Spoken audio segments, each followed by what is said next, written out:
नमस्कार, प्रणाम, अस्सलाम वालेकुम, राम राम एंड जय श्री कृष्णा। आज हम 10th क्लास के मैथ्स के जो पेपर है उसका जो मॉडल पेपर है किस बेस के ऊपर पेपर आएगा, कितने क्वेश्चन होंगे, कौन कौन से क्वेश्चन कितने कितने मार्क्स के होंगे, कौन कौन से चैप्टर से क्वेश्चन कितने कितने मार्क्स के आएंगे, कुल मिला के मैं आपको ये कहना चाहता हूं कि अपन डिस्कशन करेंगे आपके ओरिजिनल पेपर की कॉपी पर। ठीक है, तो आप ध्यान से देखिएगा, ये मोस्ट इंपोर्टेंट वीडियो है, बहुत ही ज्यादा इंपोर्टेंट। और मेरी तरफ से जो मैंने क्वेश्चन छांटे हैं वो भी इंपोर्टेंट है। एक आध नंबर इधर उधर हो सकती है लेकिन क्वेश्चन तो यहीं से आएंगे 100%। ठीक है, तो आप ध्यान से वीडियो को एंड तक देखिएगा, it is very beneficial for all of you. ठीक है, तो चलते हैं, अपन पहला जो मॉडल पेपर है अपना करवा रहे हैं। सेक्शन ए जो आपका मॉडल पेपर का है उसके अंदर आपके दो क्वेश्चन हैं। ठीक है, दो क्वेश्चन मतलब एक क्वेश्चन के 12 पार्ट होंगे और दूसरे के भी 12 पार्ट होंगे। हम बात करने जा रहे हैं सेक्शन ए के क्वेश्चन नंबर फर्स्ट के जो शुरू के 4 पार्ट है उनकी। ठीक है, कौन कौन से पार्ट है, किस किस चैप्टर से आएंगे, प्लीज आपसे रिक्वेस्ट है ध्यान से पढ़िएगा। ठीक, तो क्वेश्चन नंबर फर्स्ट का फर्स्ट पार्ट आपके आएगा फर्स्ट ही चैप्टर से। ठीक है, क्वेश्चन हमने लिया है HCF of 44 and 99 each. It is very easy question, एक नंबर आपको यूं मिल जाएगा। ठीक है, अपन इसका सॉल्यूशन करेंगे आराम से, फिर चेक करेंगे कहां से क्वेश्चन का आंसर जो है मिलेगा, कैसे होगा। ठीक है, आपको नंबर दी गई है दोनों, प्राइम फैक्टर्स इनके निकाल लीजिए क्योंकि HCF ज्ञात करने के लिए प्राइम फैक्टर मोस्ट इंपोर्टेंट है। तो सबसे पहले आप यहां बड़े प्यार से पूरा लिखिए प्राइम फैक्टर्स ऑफ 44। ये जो 44 है इसके प्राइम फैक्टर निकाल लीजिए आप इस तरीके से। ठीक है, तो देखो कौन कौन से प्राइम फैक्टर होंगे इसके, आप यहां से रफली आप इसको काम कर लीजिएगा, कोई दिक्कत नहीं है। 22, 2, 11 और 11 और 1। ठीक है, तो इसके जो प्राइम फैक्टर आ रहे हैं अपने पास वो आ रहे हैं 2 into 2 into 11। ठीक है, तो यहां पे आप लिख दीजिएगा is equals to 2 into 2 into 11। ठीक है, अब आप ध्यान दीजिएगा, प्राइम फैक्टर्स दूसरी नंबर जो है अपनी उसके प्राइम फैक्टर निकालेंगे अपन 99 के।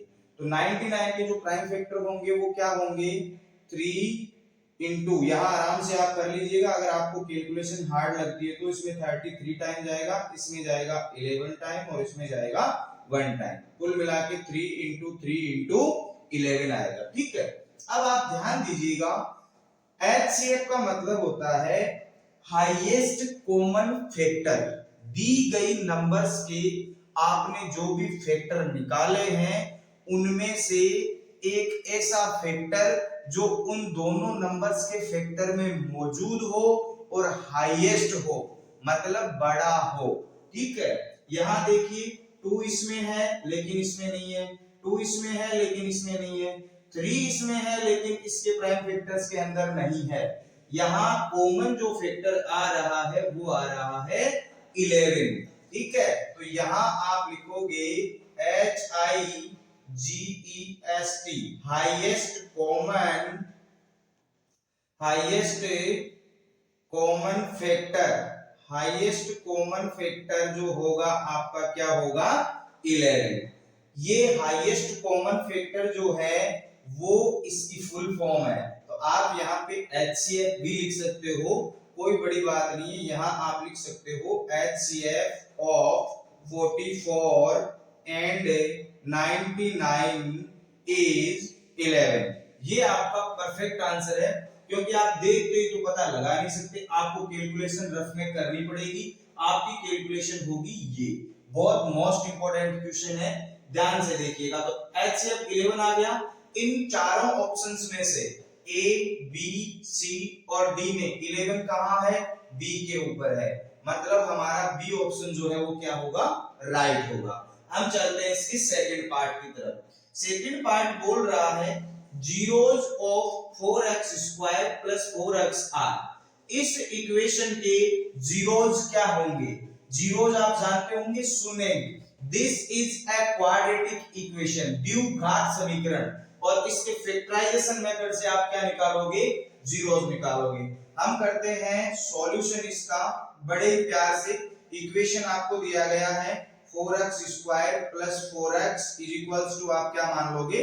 0। ठीक है, अब आप ध्यान दीजिएगा, अगर आप देख पा रहे हो तो इसमें से आप कॉमन ले सकते हो 4x, यहां आएगा x प्लस 4x चला गया, क्या आएगा?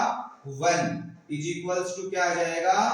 0 आ जाएगा। ठीक है, अब आपको अगर पता हो तो इसमें कंडीशन बनती है 2, और कंडीशन 2 क्यों बनती है? क्योंकि इसके जीरो जाएंगे 2। फर्स्ट कंडीशन में आप 4x को इस साइड रख लीजिए और 0 के नीचे दे दीजिए, ये जो मल्टीप्लाई में है आपका x प्लस 1। ठीक है, आपके पास आ जाएगा 4x इज इक्वल्स टू 0 और x इज इक्वल्स टू भी क्या आ जाएगा आपके पास? 0। तो एक जीरो जो है वो आ गया आपका 0। अब हम यहां करेंगे सेकंड केस के बारे में बात। ठीक है, सेकंड केस जो है हमारी, हम x प्लस 1 को इधर रखेंगे और 0 के नीचे भेजेंगे 4x को। ठीक है, x plus 1 is equals to आ जाएगा अपने पास क्या? 0, और x इज इक्वल्स टू 1 अगर हम उधर शिफ्ट करेंगे तो क्या आ जाएगा? -1। तो हमारे पास जो जीरोज आए हैं, पहला आया है 0 और सेकंड आया है -1। आप ट्राई कीजिए, इसमें से चेक करिएगा 0 और -1 जो ऑप्शन बी है अपना, वो हमें राइट दिखाई दे रहा है आराम से। ठीक है, इसी के साथ अपना सेकंड पार्ट भी कंप्लीट हो जाता है और थर्ड पार्ट पे अपन चलते हैं, the point of y axis. इनमें से ऐसा कौन सा पॉइंट है जिसके कोऑर्डिनेट वाई एक्सिस से बिलोंग करते हैं, मतलब वाई एक्सिस के ऊपर ये टिका हुआ है। आपको मैं छोटा सा ग्राफ बना के बता देता हूं, ध्यान से देखिएगा। ये वाई एक्सिस है और ये एक्स एक्सिस है। ठीक है, हमेशा वाई एक्सिस पे जो होता है वो एक्स देखो क्या होता है? 0। ओरिजिन के जो कोऑर्डिनेट होते हैं वो होते हैं 0,0। ठीक है, तो यहाँ जो ये ओरिजिन है, इस लाइन के ऊपर जो x है वो 0 होगा। यहाँ 1, यहाँ 2, 3, 4 ऐसे बढ़ता जाएगा। इधर चलेंगे ना तो बढ़ता जाएगा, यानी y एक्सिस से इधर की साइड x एक्सिस बढ़ेगा प्लस के अंदर, इधर आएंगे तो x एक्सिस घटेगा मतलब माइनस में। ठीक है, लेकिन यहाँ अगर रहेंगे कहीं पर भी तो ये x एक्सिस क्या रहेगा? यहाँ पे 0 रहेगा। अगर x एक्सिस यहाँ 0 रहेगा तो आप इनमें से चेक करिएगा कि x एक्सिस कौन सा 0 है। इसमें से ऐसा कौन सा पॉइंट है जो 0 होगा? एक्चुअली जो पॉइंट होता है वो x, y के रूप में लिखा जाता है। कहने का मतलब ये है कि पहले x का पॉइंट लिखा जाता है x एक्सिस वाला और बाद में लिखा जाता है y एक्सिस वाला। अगर x एक्सिस 0 है तो यहाँ ऐसा कौन सा पॉइंट आपको दिखाई दे रहा है जिसमें पहला जो मान है वो 0 है? देखो सी ऑप्शन आसानी से दिखाई दे रहा है। ये जो 0 कोऑर्डिनेट आ रहा है x एक्सिस का और y का देखो 2 आ रहा है। हमें y से मतलब नहीं है, हमें देखना है x एक्सिस 0 होना चाहिए। हमारे पास आंसर आ रहा है सी। ठीक है, अब आप ध्यान दीजिएगा क्वेश्चन नंबर 4 के ऊपर। If roots of a quadratic equation, quadratic polynomial are distinct and real, then ध्यान से देखिएगा, अगर किसी क्वाड्रेटिक इक्वेशन के जो रूट्स है वो रियल और अलग अलग होते हैं, अलग अलग मतलब दो अलग अलग मान आते हैं और रियल नंबर होती है, तो उनके लिए कंडीशन क्या होती है?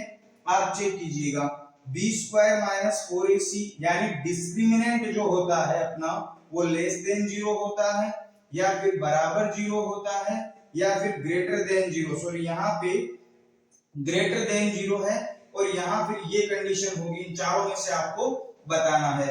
मैं आपको तीनों कंडीशन बता देता हूं। b square minus 4ac is equals to 0 होता है तो उसके रूट्स होंगे रियल एंड इक्वल। क्या होंगे? Real and equal.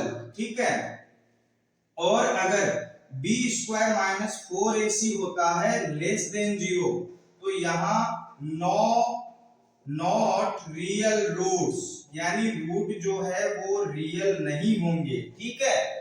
और अगर b square minus 4ac is greater than 0 होता है देन रूट्स होंगे रियल एंड डिस्टिंक्ट, ठीक है ना। मतलब कहने का ये है कि जब डिस्क्रिमिनेंट ग्रेटर देन 0 होता है, मतलब बी स्क्वायर माइनस 4ac का मान जो है वो 0 से बड़ा होता है, तो जो रूट्स आएंगे वो आएंगे रियल और अलग अलग, यानी दो अलग अलग मान आएंगे और वो रियल मान आएंगे, ठीक है। जैसे कि ax square plus bx plus c standard equation होता है किसी द्विघात समीकरण, किसी क्वाड्रेटिक इक्वेशन का, ठीक है।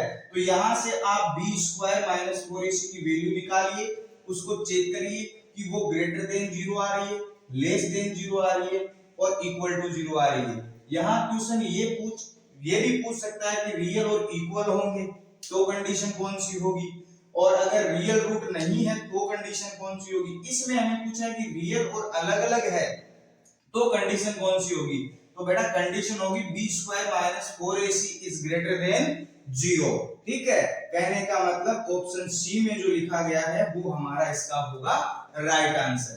अब ये 4 पार्ट मैंने आपको समझा दिए हैं, अपन चलते हैं इसके नेक्स्ट 4 पार्ट की तरफ। बहुत इंपॉर्टेंट है, वीडियो पॉज करके आराम से आप नोट कर लीजिएगा और अपन पढ़ते हैं इसके नेक्स्ट आगे के जो 4 पार्ट और है, उसके बाद हम उसके आगे के 4 पार्ट और पढ़ेंगे, ठीक है। Thank you. हम बात कर रहे हैं इसके नेक्स्ट जो अगले 4 पार्ट है उनके बारे में। हमने 4 पढ़ लिए हैं, अब हम 5th पार्ट की बात करेंगे। Nature of roots of x square minus 5x plus 6 is equals to 0। आपको एक क्वाड्रेटिक इक्वेशन दिया गया है x square minus 5x plus 0 plus 6 is equal to 0।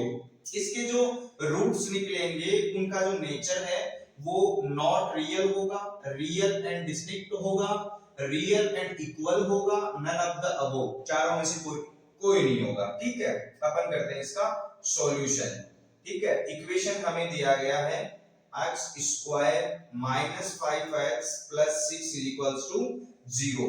Middle term splitting से करेंगे, बहुत ही आसान तरीके से हो जाएगा। इसका जो आंसर आएगा इसके दो टुकड़े करेंगे, माइनस 3x और 2x, दोनों को हम मल्टीप्लाई करेंगे तो प्लस के 6x स्क्वायर आएंगे और ऐड करेंगे तो माइनस के 5x आने चाहिए और आ रहे हैं, ठीक है।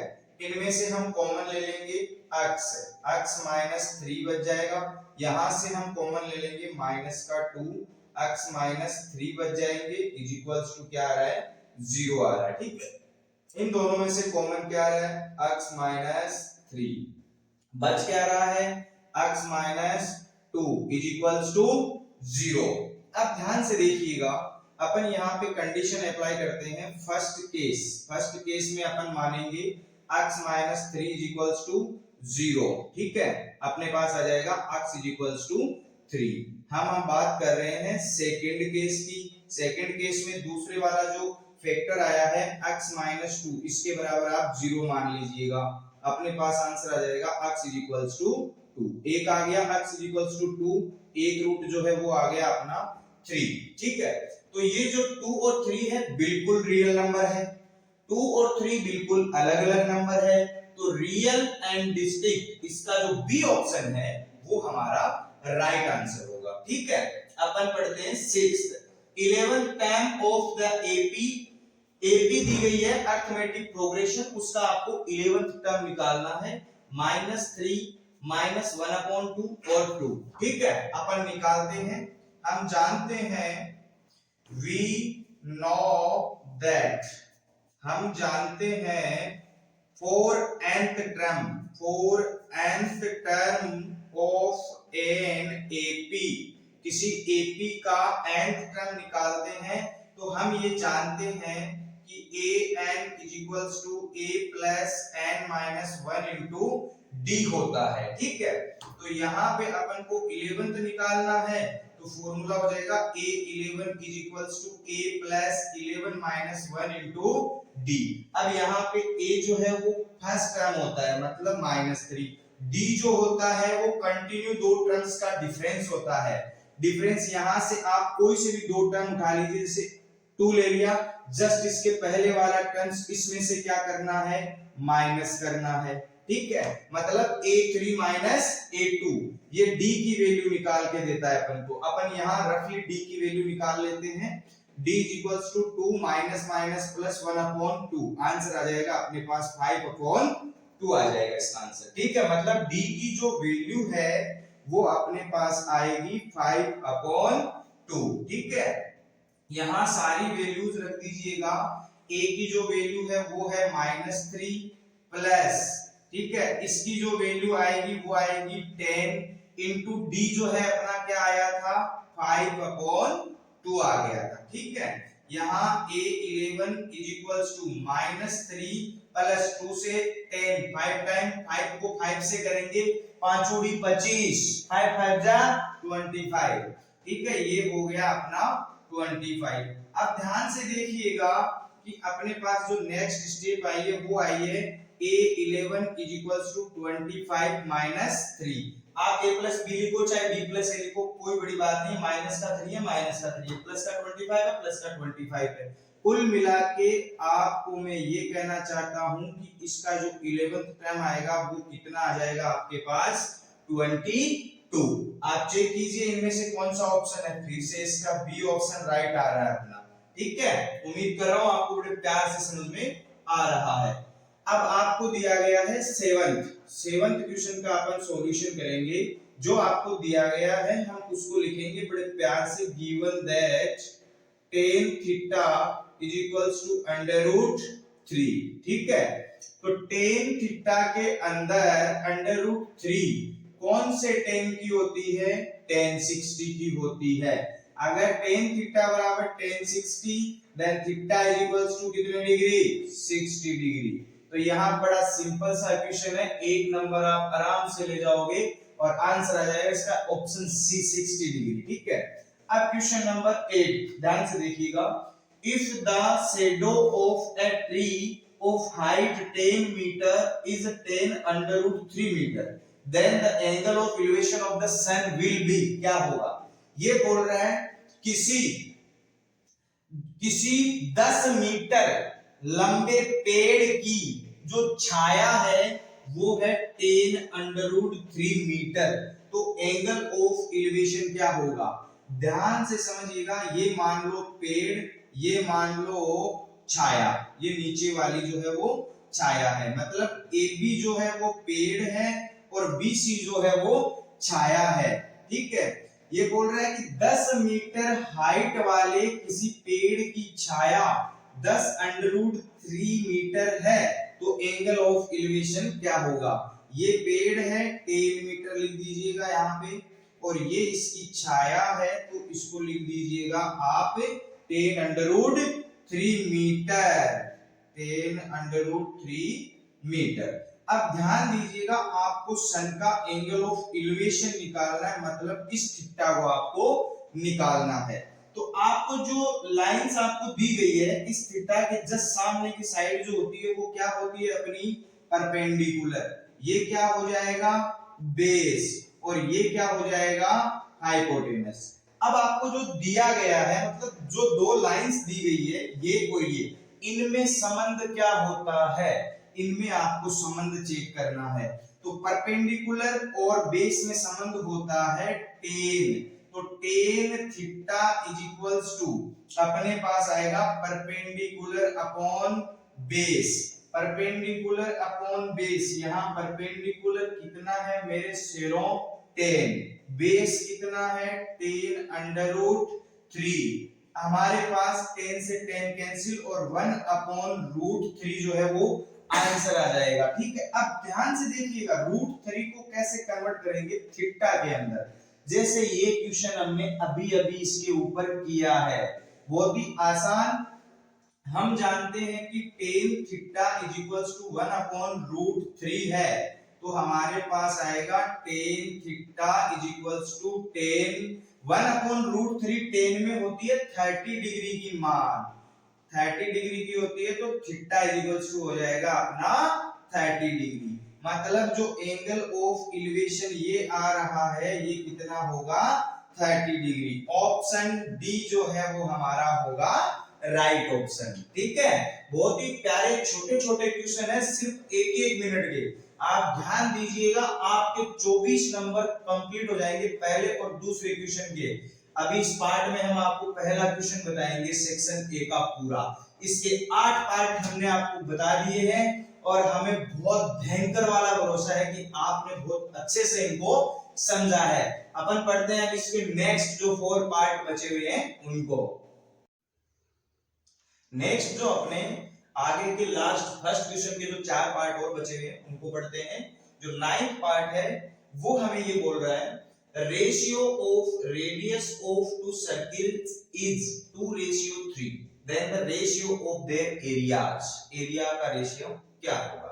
ठीक है, सबसे पहले आप मान लीजिए लेट द रेडियस, जो इनकी रेडियस है उनको आप मान लीजिएगा, क्या मानोगे?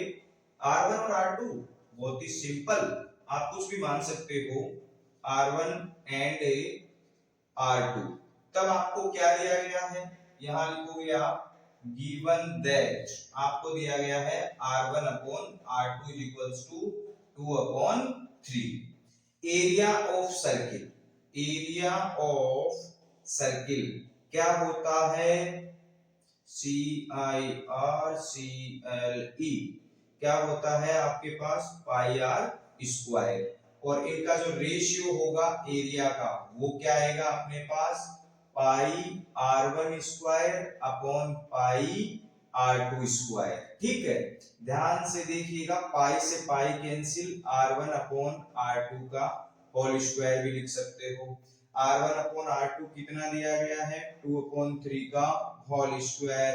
2 2 जा 4, 3 3 जा 9, कुल मिला के रेशियो आ गया 4:9। बहुत ही सिंपल क्वेश्चन है। ऑप्शन बी जो है वो आपका करेक्ट ऑप्शन है, 4:9। ठीक है, अब हम पढ़ते हैं 10th, इसका जो पार्ट है। If the total surface area of a hemisphere is 48 pi, then the radius, radius जो होगी इसकी क्या होगी? हेमीस्फीयर का टोटल सरफेस एरिया क्या होता है? Area of hemisphere is equals to होता है 3 पाई आर स्क्वायर। ठीक है, 3 पाई आर स्क्वायर हेमीस्फीयर के टोटल सरफेस एरिया का फॉर्मूला होता है। आपको ये दिया गया है कि 3 पाई आर स्क्वायर बराबर 48 पाई। ठीक है, आप यहाँ आर स्क्वायर रख लीजिएगा और 48 पाई के नीचे 3 पाई भेज दीजिएगा, पाई से पाई कैंसिल हो जाएगा।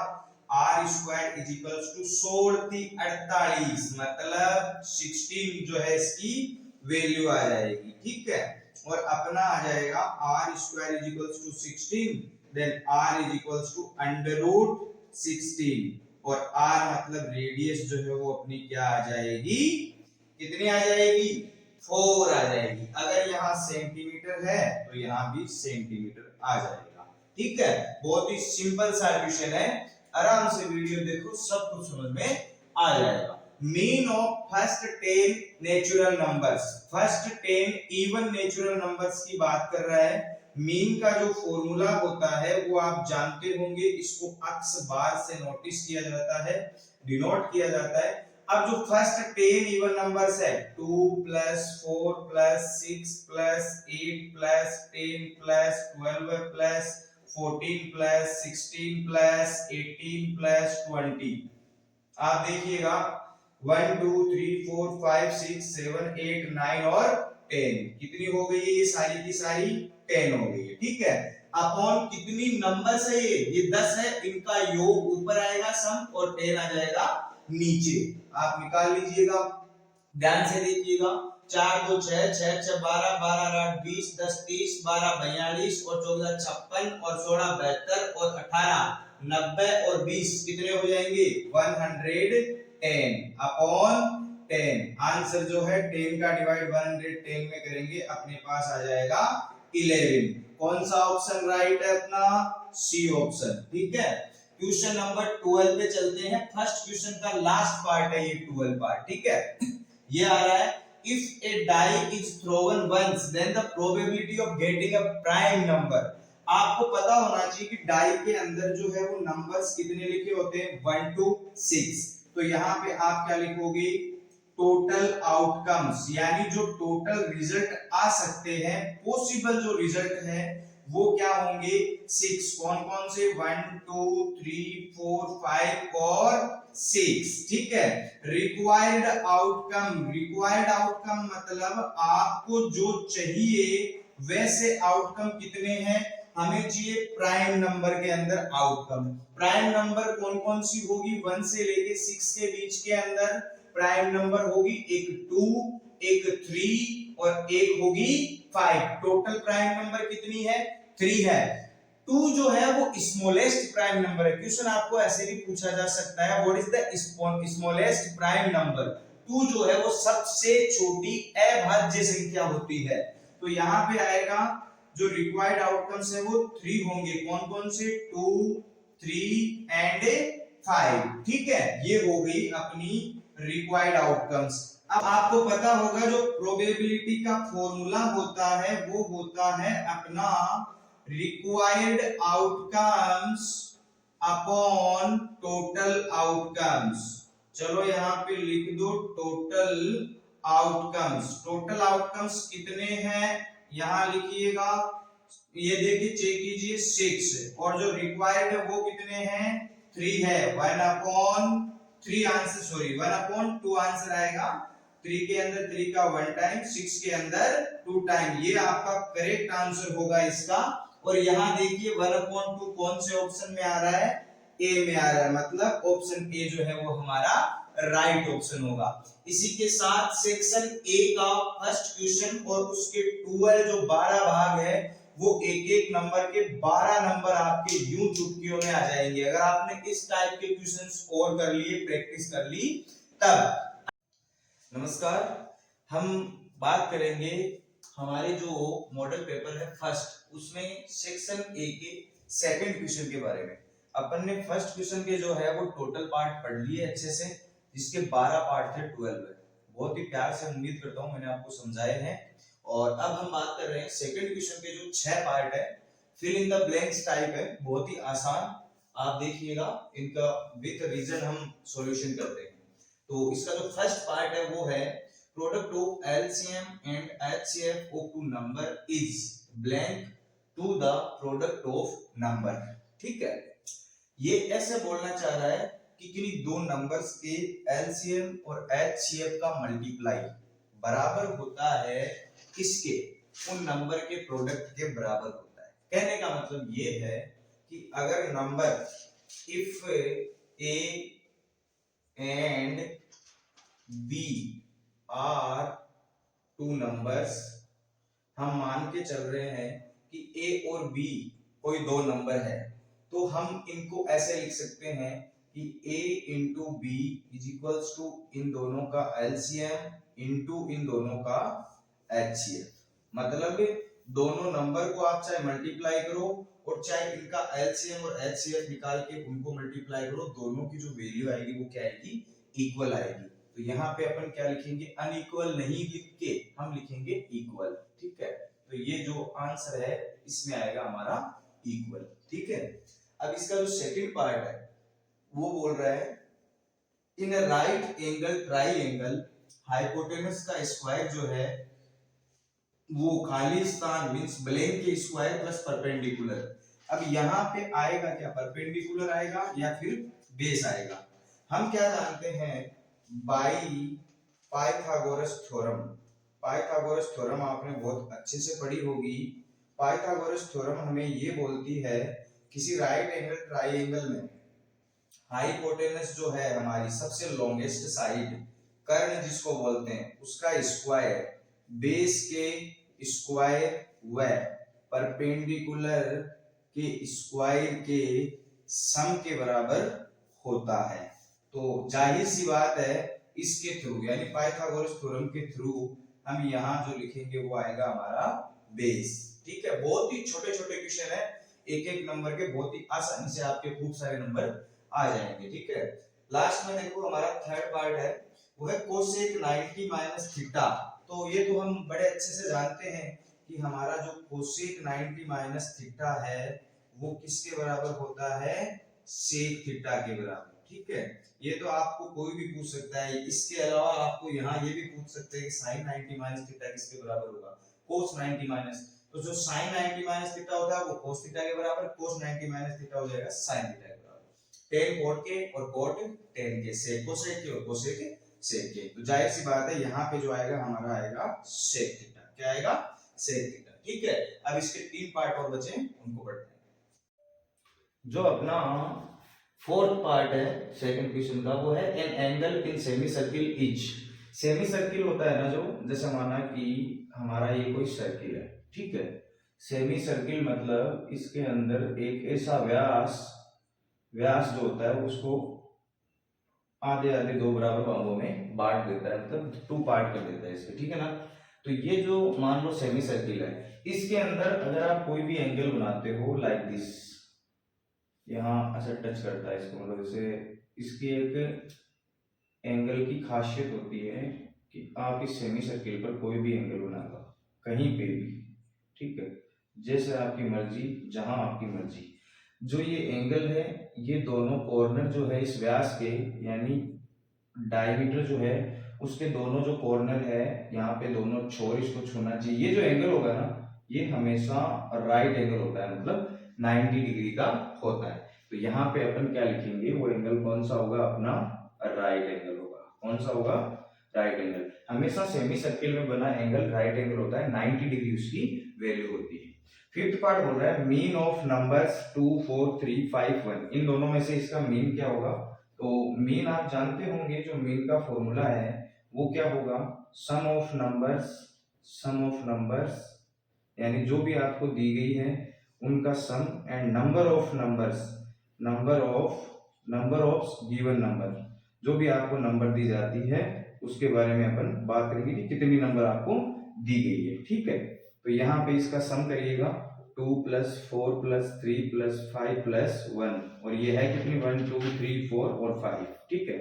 2 4 6 3 9 4 9 और 5 14 + 1 कितने हो जाएंगे 15/5। आंसर कितना आ जाएगा 5 3 जा 15, यानी यहाँ इनमें से दोनों में से कौन सा आंसर आएगा 3 आएगा, ठीक है। बहुत ही छोटे छोटे क्वेश्चन है।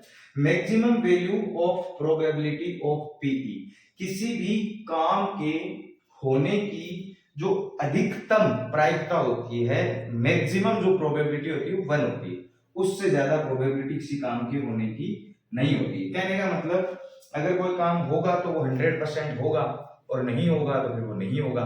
प्रोबेबिलिटी क्या होती है, उस काम की संभावना दर्शाती है कि कितना चांस है कि ये काम होगा कि नहीं होगा। जैसे मान लो किसी जो डेक होती है, कार्ड्स की जो गड्डी होती है ना, उसमें से कोई पत्ता निकाला तो वो लाल कलर का होगा, इसकी क्या प्रायिकता है। उसके लिए अलग अलग सूत्र है, अलग अलग तरीके हैं, उनसे आपको वाकिफ कराएंगे। लेकिन काम होगा अगर श्योर है तो 100%। आप ऐसे तो नहीं बोल सकते ना ये काम आपका 150% होगा, हम 150% करेंगे। 150 कैसे कर सकते हैं, 150% क्या होता है, नहीं 100% काम होगा, ठीक है। इससे ज्यादा आप उसको बोल नहीं सकते। तो उसकी जो प्रोबेबिलिटी होती है 1 होती है, और अकॉर्डिंग टू परसेंटेज अगर इसको आप कन्वर्ट करना चाहो तो 1 × 100, यानी परसेंट कितने आ जाएंगे हमारे पास 100%, ठीक है। तो अकॉर्डिंग टू आप परसेंटेज लिखना चाहो तो वो 100% हो सकता है किसी काम के होने की, ठीक है। और नहीं होने की प्रायिकता जो होती है, इसी के साथ में बता देता हूं आपको, जो नहीं होने की प्रोबेबिलिटी होती है कि जो काम नहीं होगा, नो वर्क डन या फिर नॉट डन वर्क, ठीक है, नो वर्क डन, अगर काम नहीं हो रहा है तो उसकी जो प्रोबेबिलिटी होगी वो 0 होगी, ठीक है। 0 से वो माइनस में नहीं हो सकती। ऐसे नहीं बोल सकते ये काम -5 है इसकी प्रोबेबिलिटी, मतलब ये नहीं होगा, बिल्कुल नहीं होगा, किसी हालत में नहीं होगा। तो कितना भी नहीं हो ना, लास्ट है कि काम का एक अंश भी नहीं होगा, मतलब 0% प्रोबेबिलिटी, उससे नीचे आप नहीं जा सकते, ठीक है। तो किसी काम के होने की मैक्सिमम प्रोबेबिलिटी होती है 1, और किसी काम की जो मिनिमम प्रोबेबिलिटी होती है नहीं होने की, वो क्या होती है 0 होती है। इससे ज्यादा आप नीचे भी नहीं जा सकते, इससे ज्यादा आप ऊपर भी नहीं जा सकते। इसी के साथ अपना सेकंड क्वेश्चन जो है उसके 6 पार्ट कंप्लीट हो जाते हैं। अब इसका थर्ड क्वेश्चन पढ़ते हैं अपन, ठीक है। अपन बात कर रहे हैं थर्ड क्वेश्चन सेक्शन ए का। थर्ड क्वेश्चन में भी 12 पार्ट है, टोटल 12 पार्ट है। हम सबसे पहले फर्स्ट पार्ट के बारे में बात कर रहे हैं। If rate of 7 pen and 5 pencil is 29 rupees, then represent in algebraic, ठीक है। आपको इसको एल्जेब्रा की फॉर्म के अंदर चेंज करना है। अगर 7 पेन और 5 पेंसिल की रेट जो है वो 29 रुपीज है। सबसे पहले आप इस क्वेश्चन को करेंगे, let the rate of each pen मतलब आप एक पेन की रेट मान लीजिएगा। हम मान लेते हैं कि हमारे पास एक पेन की रेट जो है वो 8 रुपए है, ठीक है। And the rate of each pencil, एक पेंसिल की जो रेट है वो आप मान लीजिए y रुपीज। अब यहां इसको आगे कर रहा हूं मैं, देन रेट ऑफ 7 पेन है, 7 पेन की रेट क्या होगी 7x, ठीक है। And rate of 5 pencils is equals to क्या हो जाएगा 5y, और जो टोटल है वो क्या है 29 रुपीज। यहां बड़े प्यार से लिखोगे आप अकॉर्डिंग टू क्वेश्चन, ठीक है। क्वेश्चन के अकॉर्डिंग हम क्या लिख सकते हैं, 7x तो हो गई 7 पेन की रेट और 5y हो गई 5 पेंसिल की रेट, टोटल कितनी है 29। ये आपका एग्जैक्ट आंसर होगा 7x प्लस 5y, ठीक है। आपको ये 4 सेंटेंस लिखने हैं। आप चाहो तो इसको ऐसे भी लिख दो कि the rate of each pen x rupees, then rate of 7 pen 7x हो जाएगी, and let the rate of each pencil y rupees, then rate of 5 pencil हो जाएगी 5y। Then according to question आपको ये बोल रहा है कि 7x और 5y को जोड़ने के बाद 29 आना चाहिए, ऐड करने के बाद आ रहा है। That's it. हमारा जो अलजेब्रिकली फॉर्म होगा वो होगा 7x plus 5y is equal to 29, ठीक है। सेकंड जो पार्ट है इसका, the sum of x and its reciprocal is 5/2, write in equation form, ठीक है। क्वेश्चन हमें बोल रहा है कि जो रेसिप्रोकल है x का और x का, यानी x और x का रेसिप्रोकल अगर आप इनको ऐड करते हो तो 5/2 आएगा, ठीक है। x प्लस रेसिप्रोकल हो जाएगा इसका 1/x इज इक्वल्स टू क्या आ जाएगा 5/2, ठीक है। यहां पे आप ब्रैकेट में लिख दीजिएगा reciprocal of x is equals to 1/x, ठीक है। तो ये हो गया अपना इतना। अब आप इसको इक्वेशन फॉर्मेट में अगर कन्वर्ट करना चाहते हो तो इसकी जो नेक्स्ट स्टेप आएगी वो अपने पास आएगी, इसके नीचे आप 1 मान लो और इसका एलसीएम ले लो x, ठीक है। एलसीएम अपन ले लेते हैं x, ये हो जाएगा x स्क्वायर, 1 का डिवाइड x में करेंगे x टाइम, x को x से मल्टीप्लाई करेंगे x स्क्वायर, x का x में करेंगे 1 टाइम, 1 को 1 से करेंगे 1, ठीक है। हमारे पास जो फॉर्मेट बन के आ रही है वो आ रही है x square plus 1/x is equals to 5/2, ठीक है। अब मैं इसको आगे यहाँ कर रहा हूँ क्रॉस मल्टीप्लाई, ठीक है। तो जो x स्क्वायर प्लस 1 है इससे 2 मल्टीप्लाई हो जाएगा और 5 से हो जाएगा अपना x इधर चला जाएगा और 2 इधर आ जाएगा, ठीक है। यहाँ पे ध्यान से देखिएगा, 2 को आप अंदर मल्टीप्लाई कर दीजिए, 2x स्क्वायर प्लस 1 से करेंगे 2 इज इक्वल्स टू 5 से इसको करेंगे 5x, ठीक है। आप 5x को इधर लेके आ जाइए, 2x square minus 5x plus का है शिफ्ट होगा माइनस, प्लस का क्या है 2 इज इक्वल्स टू इधर से 5x चला जाएगा, क्या बचेगा 0। ये आ गई आपकी इक्वेशन फॉर्मेट, ठीक है। बहुत ही शॉर्ट एकदम क्वेश्चन है। रेसिप्रोकल का आपको पता होना चाहिए कि रेसिप्रोकल क्या होता है। दैट्स इट, बात खत्म हो जाती है यहीं पे। एलसीएम लो, कैलकुलेशन लो, क्रॉस मल्टीप्लाई करके इक्वेशन निकाल दो, ठीक है। लास्ट जो इसका थर्ड पार्ट है, हमें बोल रहा है find the 9th term of AP 7, 10 और 13। We know that 9th term निकालना है तो हम किसी भी एपी का nवां टर्म जो निकालते हैं उसके लिए हमारे पास एक फॉर्मूला होता है, ये होता है an is equals to a plus n minus 1 into b। जहां पे an वो वाला पद कौन सा निकालना है उसकी बात कर रहे हैं। a is equals to होता है फर्स्ट टर्म, n जो होता है नंबर ऑफ टर्म्स, जैसे कि 9 निकालना है हमें तो 9 आएगा n का आंसर। d होता है इसका कॉमन डिफरेंस, ठीक है। ध्यान से देखिएगा, हमें निकालना है a9, ठीक है। तो यहाँ आप लिखोगे a9 is equals to a यानी फर्स्ट टर्म कितना है अपना 7 प्लस कितने टर्म्स की बात कर रहा है, नाइन्थ वाले की, 9 माइनस 1। डी कितना आएगा, 10 में से 7 माइनस करेंगे क्या आ जाएगा, 3 आ जाएगा। ठीक है, हमारे पास जो A9 है उसकी वैल्यू आएगी 7 प्लस 9 में से 1 8 इंटू 3। ठीक है, अब हम इसको थोड़ा आगे कर लेते हैं। हमारे पास आ जाएगा A9 is equals to 7 plus 8 3 जा 24।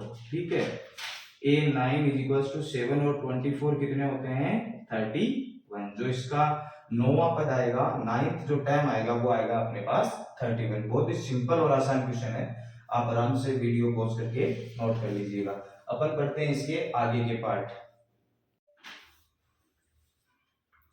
तो जो अपना फोर्थ पार्ट है थर्ड क्वेश्चन का, वो बोल रहा है इफ ट्राइंगल एबीसी समरूप है ट्राइंगल डीईएफ के। ठीक है, तो सिमिलर है ये दोनों triangle, AB is equals to 5 centimetre and DE is equals to 3 centimetre and area of triangle ABC 50 centimetre square दिया गया। आपको एरिया निकालना है DEF का।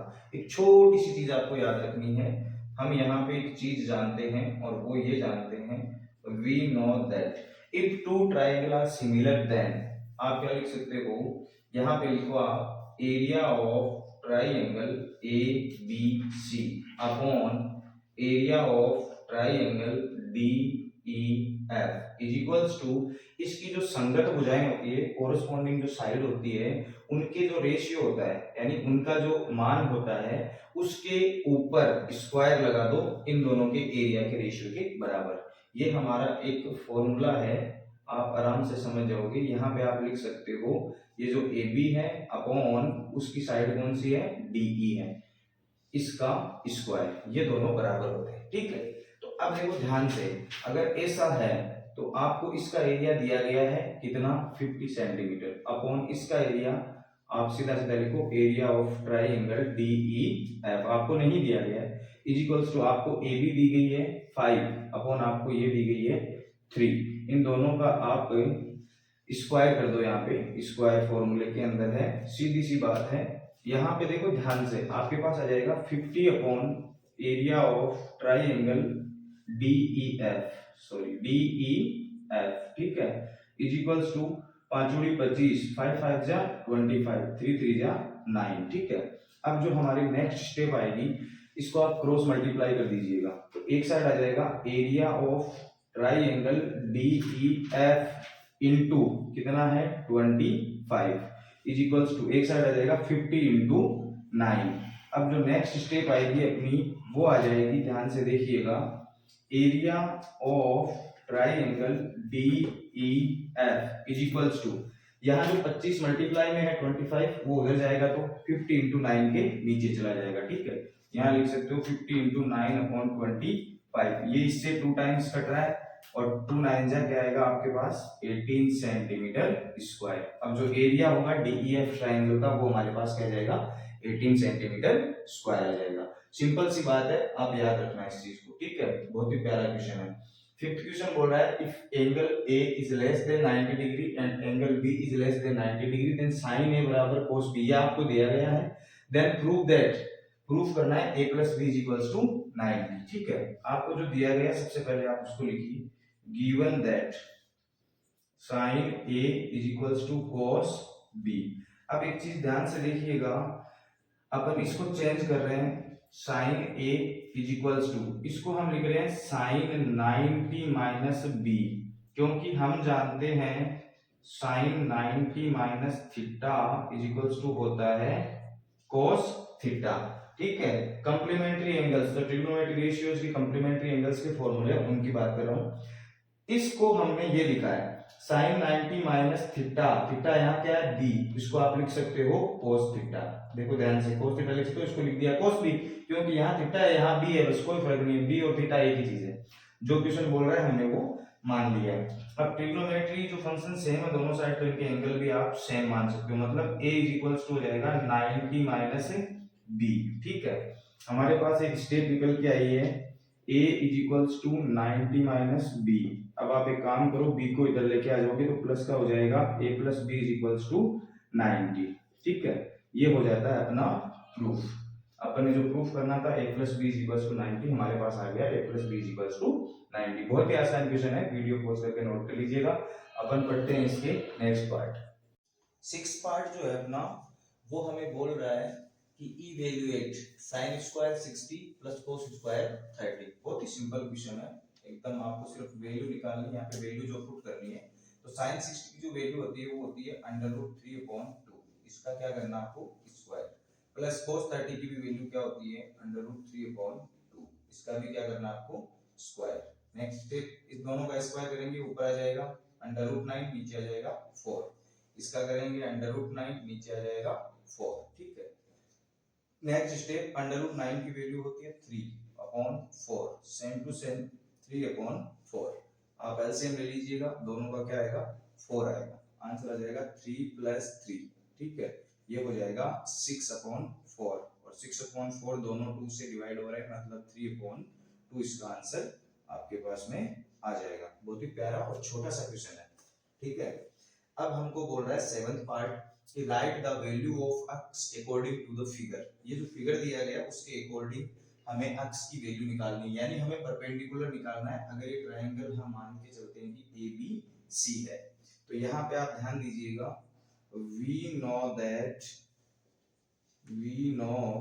that हम जानते हैं कि हमारा जो tan थीटा है उसका जो फॉर्मूला होता है परपेंडिकुलर अपॉन बेस होता है, और थीटा इसमें कितने डिग्री दिया गया है 30 डिग्री दिया गया है, ठीक है। तो यहाँ आप लिखिएगा tan theta is equals to perpendicular upon base, ठीक है। परपेंडिकुलर इसमें थीटा के जस्ट सामने की साइड होती है, tan थीटा कितने डिग्री है theta 30 degree, is equals to perpendicular कितना है x है, ठीक है। बेस कितना दिया गया अपन को 6√3 दिया गया, ठीक है। नेक्स्ट स्टेप, tan 30 की वैल्यू होती है 1/√3 is equals to x/6√3, cross multiply कर दीजिएगा, ठीक है। तो क्रॉस मल्टीप्लाई करेंगे तो हमारे पास एक साइड आ जाएगा 6√3 इज इक्वल्स टू, हमारे पास आ जाएगा एक साइड देखो इधर ऊपर आ जाएगा मल्टीप्लाई होके, फिर ये हो जाएगा x से मल्टीप्लाई, यानी √3x।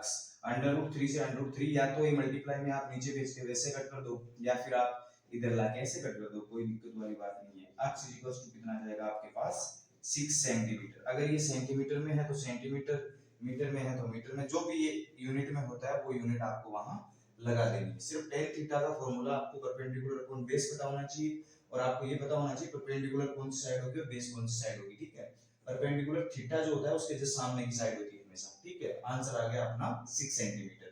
7 पार्ट हो चुके हैं इसके, अपन पढ़ते हैं इसके नेक्स्ट आगे वाले जो भी पार्ट बचे हुए। 8 पार्ट जो अपना, shadow of 3 metre high pole is 3 metre, find the angle of depression of sun. बहुत ही प्यारा क्वेश्चन है, ध्यान से देखिएगा।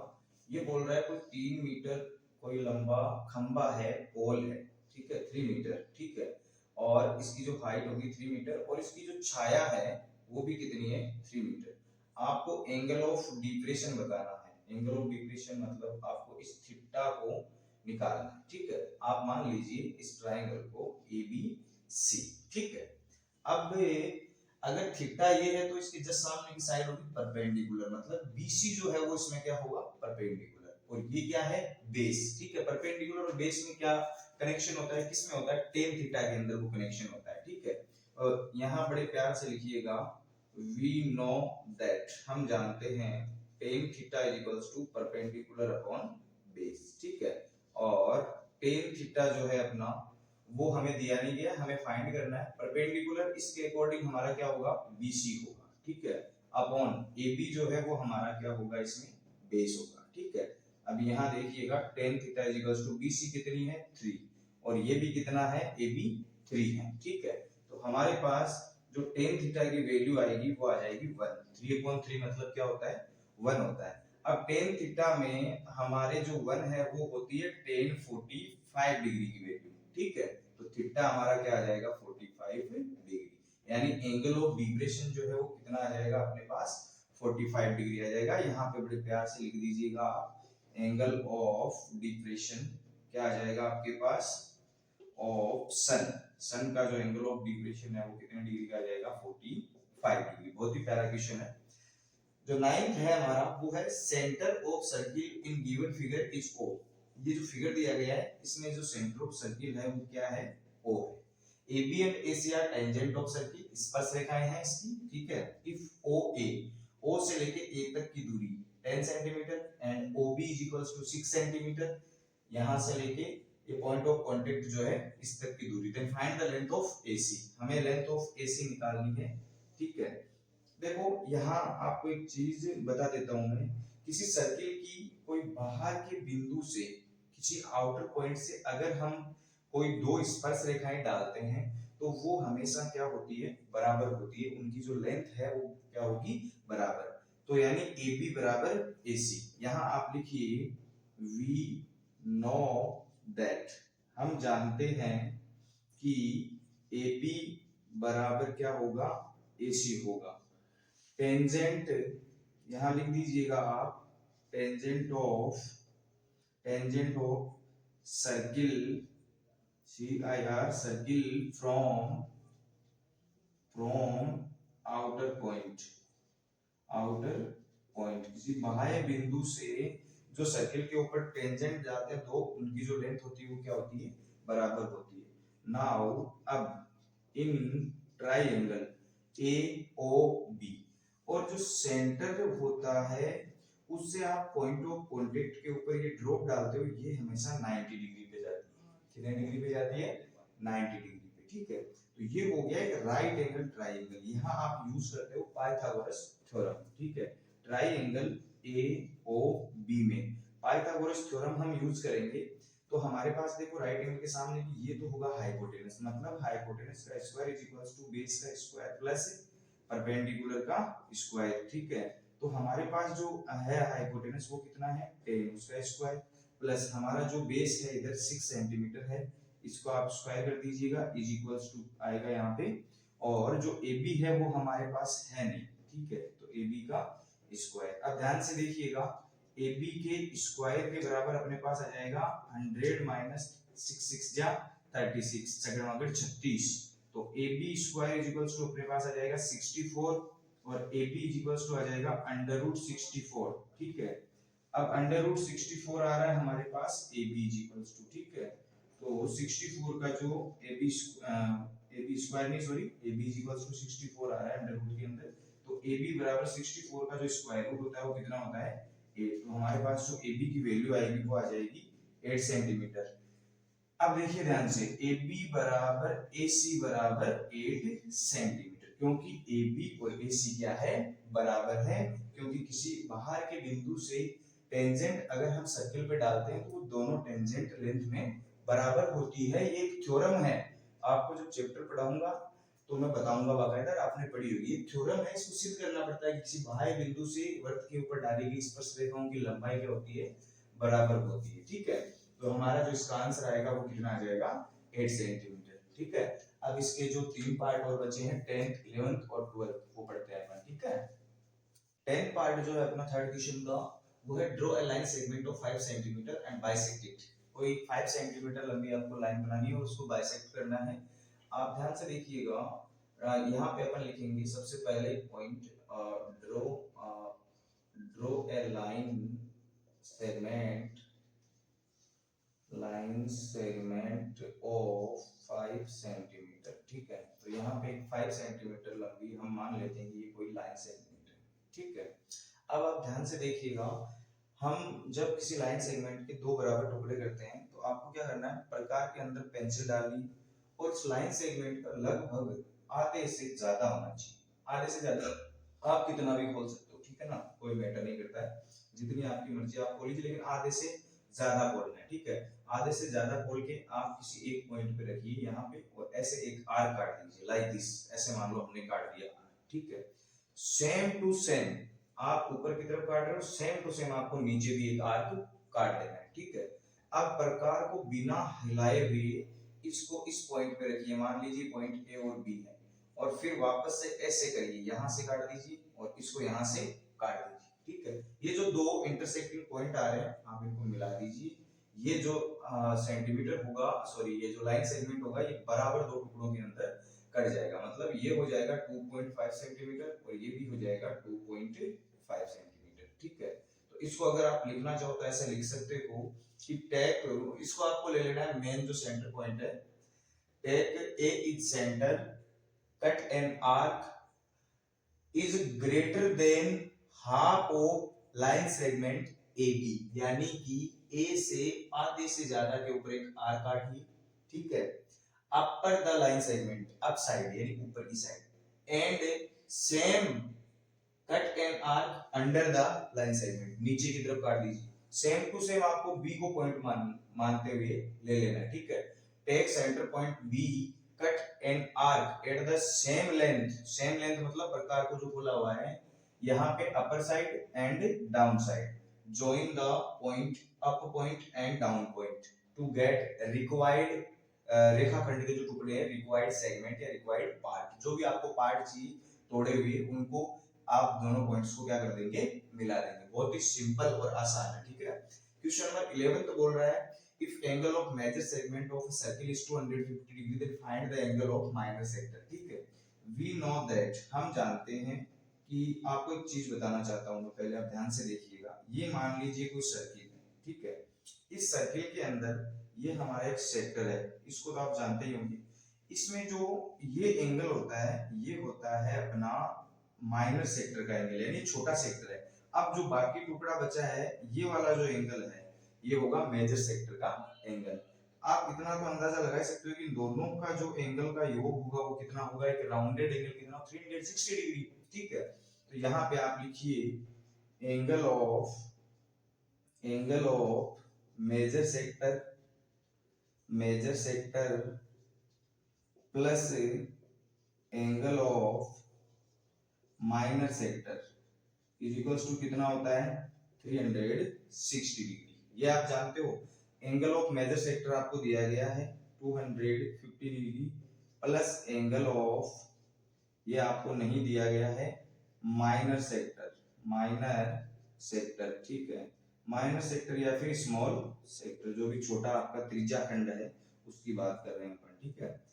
त्रिज्या खंड बोलते हैं इसको, दो त्रिज्याओं से घिरा हुआ क्षेत्र, ठीक है ना, इसलिए इसको बोलते हैं सेक्टर। 250 आ गया, 250 को आप उधर शिफ्ट कर दीजिए, यहाँ लिखिए एंगल ऑफ माइनर सेक्टर, ठीक है। माइनर सेक्टर का जो एंगल है वो अपना आ जाएगा 360 माइनस 250 डिग्री, ठीक है। तो बड़े प्यार से आप लिख दीजिएगा एंगल ऑफ माइनर सेक्टर का जो एंगल होगा अपना आ जाएगा 360 में से इसको माइनस करेंगे 110, ये जो हमारा एंगल आएगा छोटे वाला ये 110 आ जाएगा और ये कितना है 250 डिग्री, ठीक है। बहुत ही आसान लैंग्वेज के अंदर आपको समझाया गया है, वीडियो पॉज करके आप नोट भी कर सकते हो। अपन पढ़ते हैं इसका लास्ट 12 पार्ट। 12 पार्ट है अपना थर्ड क्वेश्चन का last part. If PE is equals to 0.7 then what is the probability of not E? कहने का मतलब है हिंदी में अगर आपको समझाऊं तो मतलब होगा कि किसी काम के होने की संभावना प्रायिकता 0.7 है तो उसके नहीं होने की संभावना क्या होगी, ठीक है। तो सीधी सी बात है, अगर किसी काम के होने और नहीं होने की जो टोटल प्रोबेबिलिटी होती है वो होती है 1, कितनी होती है, 1 होती है, ठीक है। तो यहाँ पे आप लिखिएगा वी नो दैट, हम जानते हैं कि PE मतलब किसी काम के होने की प्रोबेबिलिटी, PE बार इसको किया जाता है नोटिस, किसके लिए नोट किया जाता है, किसी काम के नहीं होने की प्रोबेबिलिटी। इन दोनों को अगर ऐड करेंगे क्या आएगा, 1 आएगा। आपके पास PE है मतलब उसके होने की प्रोबेबिलिटी जो है वो आपके पास है कितनी, 0.7 प्लस आपको निकालनी है PE बार मतलब नहीं होने की प्रोबेबिलिटी, ठीक है। तो हमारे पास आ जाएगी 1 माइनस 0.7 और इसकी अगर कैलकुलेशन आप करना चाहो तो आंसर आएगा 0.30, ठीक है। बहुत ही प्यारा छोटा सा क्वेश्चन है, 1 नंबर का। तो उम्मीद कर रहा हूँ कि थर्ड क्वेश्चन के 12 पार्ट, सेकंड क्वेश्चन के 6 पार्ट और फर्स्ट क्वेश्चन के फिर से 12 पार्ट आपको टोटल अच्छे से समझ में आ गए हैं। अपन पढ़ते हैं जो भी इसके नेक्स्ट पार्ट बचते हैं उनके बारे में अपन बात करेंगे।